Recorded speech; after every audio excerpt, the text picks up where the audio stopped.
안녕하세요. 저는 한 원룸에서 살고 있는 직장인 여성입니다. 지방에서 대학교를 나오고 취업하느라 수도권으로 올라온 상태예요. 집에서도 지원을 해줄 수 없는 형편이었기에 고시원에서 계속 살다가 돈을 조금 모아서 원룸으로 옮긴 상태였습니다. 회사에서 가까운 원룸은 진짜 터무니없이 너무나 비싸서 회사에서 1시간 정도 떨어져 있는 곳에 원룸을 잡았어요.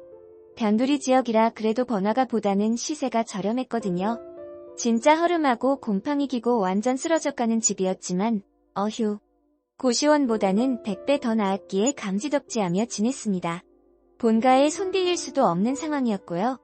전 거의 부모님 없다시피 자랐기에 알코올 중독자 아빠에 그나마 절 지켜주던 엄마까지 일찍 여의고 여튼 그렇게 원룸으로 이사를 갔습니다. 그런데 원룸에 이사를 하고 몇 주 지나니 옆집에 한 여성분과 조그만한 애가 산다는 사실을 알게 되었어요. 자가 들락날락 거리는 건 안 보여서 애 엄마 혼자서 애를 키우는구나 싶었습니다. 애가 유치원생인 것 같았는데 평일 오전에도 집에 가끔 있는 걸 봐서는 유치원도 안 가고 그냥 집에서 엄마랑 함께 있는 것 같았어요. 그런데 이상한 게 집에서 엄마로 추정되는 사람의 곡소리, 울음소리가 가끔 너무 크게 들린다는 것입니다. 보통 애 키우는 집에서는 애 울음소리가 나는데 엄마 울음소리가 나서 뭔가 이상했어요. 몇 번 옆집 애엄마를 마주친 적이 있는데 마르다 못해 안쓰러울 정도로 살이 없고 얼굴은 너무너무 이쁜데 심걱정이 가득한 낯빛도 굉장히 안 좋아 보이고 좀 걱정되더라고요. 애 키우느라 힘들어서 그렇다고 하기에는 힘도 너무 없어 보이고 저도 모르게 마음이 쓰이더라고요. 그러다 나 먹고 살기도 바쁜데 괜히 오지랖 부리는 거 아닌가 싶었습니다. 그냥 모른 척하고 지내고 있었지요. 그러다 하루는 제가 밤늦게 회식한 후 택시를 타고 집으로 왔는데 복도에서 아주 미미하게 뭔가 타는 냄새가 나더라고요. 불났나? 되게 엄청 답답하고 따가운 냄새였습니다. 저희 집에 일하도 돼서 불이라도 난 줄 알고 허겁지겁 집에 들어갔는데 집에서 나는 냄새는 아니었고요. 분명히 뭔가 냄새가 나는데 불안한데 라는 생각을 지울 수 없었어요. 가서 샤워를 하고 잘 준비를 찝찝한 마음이 안 없어지더라고요. 꼭두 새벽이라 누굴 부를 수도 무턱대고 신고하기도 애매했고요. 그렇게 잠이 안 와서 그냥 침대에 누워 눈만 감고 있는데 집 안으로 희미하게 그타는 냄새가 나는 겁니다. 이상하다. 뭔가 일이 생겼다는 것을 직감적으로 느끼고 가디건을 후다닥 걸친 채 복도로 나왔습니다. 아까보다 냄새가 더 진해졌더라고요. 그런데 그 냄새가 옆집에서 나는 것 같았습니다. 옆집 대문으로 갈수록 냄새가 진짜 너무 심하더라고요. 옆집에 무슨 일이 생긴 것 같았습니다. 문을 쿵쿵 두들기며 저기요. 안에 누구 없어요? 잠깐만요. 엄청 세게 문을 계속 두들기고 발로 차도 아무 소리도 안 들리더라고요. 시간이 지날수록 머리가 아플 정도로 냄새가 심하게 났고요. 저는 경찰과 119에 신고했습니다. 옆집에서 타는 냄새가 너무 심하고 밖에까지 새어나올 정도다. 빨리 와서 문을 닫고 아내를 봐야 할 것 같다고요. 그렇게 몇 분 지나지 않아 경찰과 구급차가 왔고 옆집 대문을 따스바이다. 경찰이 오자마자 이거 연탄 냄새라고 그러길래 혹시 안 좋은 시도를 한 걸까? 라는 생각이 드는 찰나 문이 열렸고 냄새가 자욱하게 뿜어져 나왔습니다. 저는 밖에서 발 동동 구르며 내부 상황을 지켜보고 있었습니다. 아니길 바랐는데 옆집 애엄마가 극단적인 시도를 한 것 같더라고요. 구급대원들이 들 것을 가지고 나와서 애엄마와 쓰러진 애를 싣고 갔고 저는 경찰의 참고인 조사를 받으러 갔습니다. 간단한 조사를 받고 나온 뒤 마음이 너무 무겁더라고요. 현장에는 애엄마가 쓴 유서가 발견이 되었다고 합니다. 중학교 때 덜컥 아이를 가지게 되었고 애아빠는 고등학생. 모범생이었던 애엄마는 한순간의 실수로 갑자기 너무나 큰 짐을 안게 되었다고 합니다. 할머니랑 같이 살았던 애엄마는 안 그래도 본인을 죽일 듯이 미워하는 할머니에게 임신 사실을 알릴 수 없어 집에서 가출했다고 하네요. 그리고 애아빠는 연을 끊고 도망가고 그렇게 그 어린 나이부터 아이를 지우지 않고 혼자서 책임지고 키웠다고 합니다. 유치원 보낼 돈도 없고 월세도 몇 달을 밀려서 결국 아이와 함께 극단적인 선택을 한 거였다고 그러더라고요. 저는 그분들이 계신 병원을 물어 상태를 보러 찾아갔습니다. 애 엄마랑 애는 고압 산소 치료를 받고 있었고 상태가 더 안 좋은 엄마는 깨어나더라도 후유증이 남을 수밖에 없다고 하더라고요. 넌 놈의 오지랖인지 깨어나면 연락 달라고 하고 제 연락처를 남긴 뒤 저는 집으로 향했습니다. 다행히도 며칠 뒤 아이가 깨어났다고 하더라고요. 엄마도 서서히 의식을 회복하고 있고 아이는 이틀이면 퇴원이 가능하다는 사실을 듣고 저는 아이를 일단 저희 집으로 데려오기로 결심했습니다. 애엄마가 깨어날까지라도 내가 지키고 있어야겠다.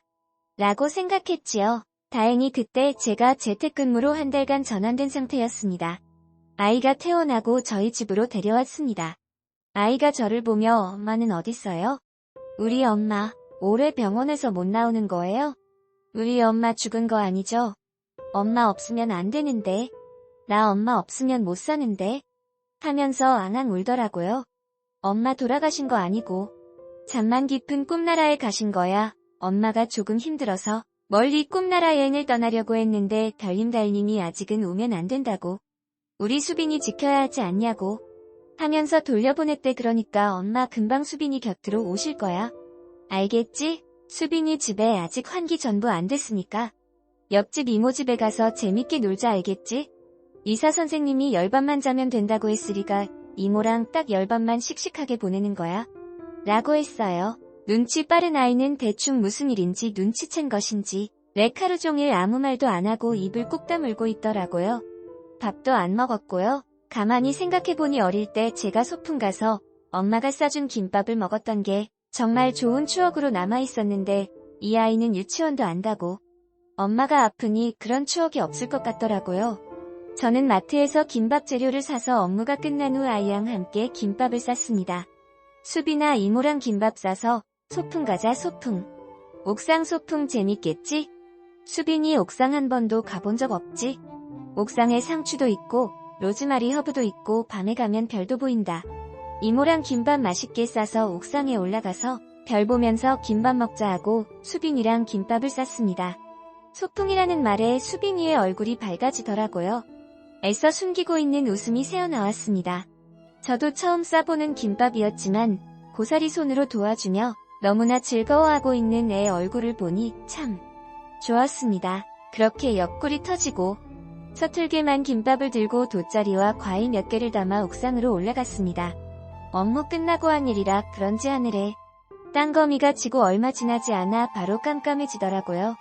돗자리를 깔고 수빈이랑 김밥을 먹었습니다.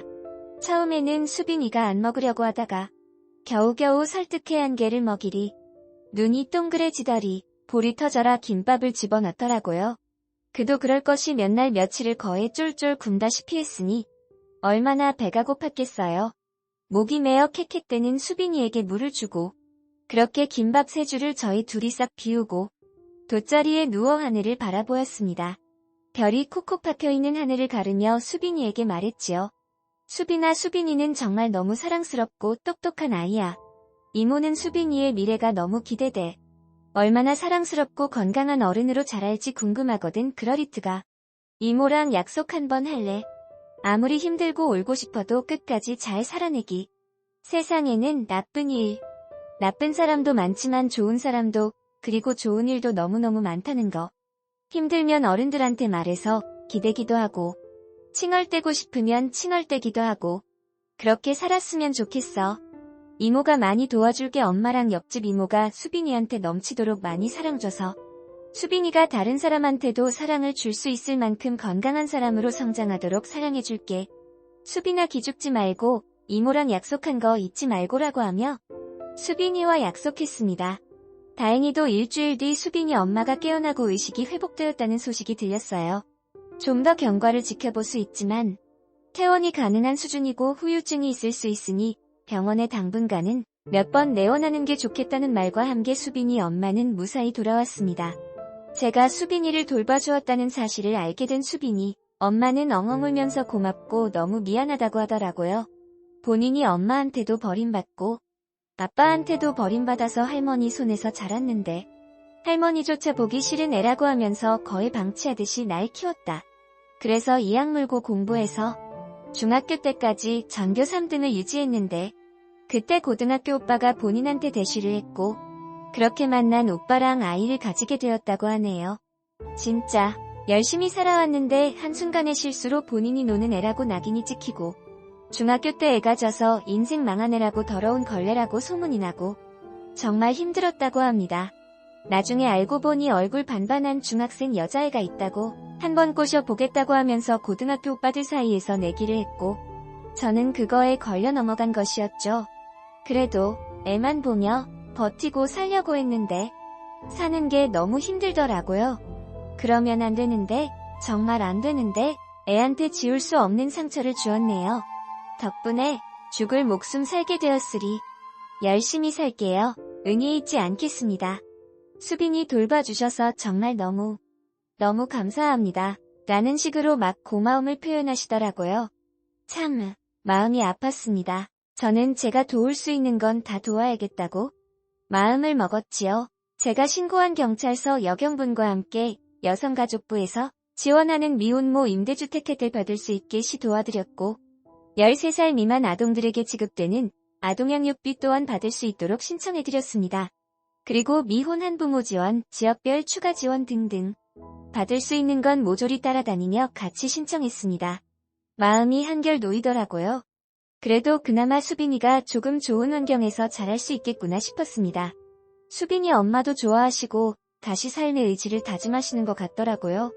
그동안 얼마나 혼자서 끙끙대며 아이를 키웠을까?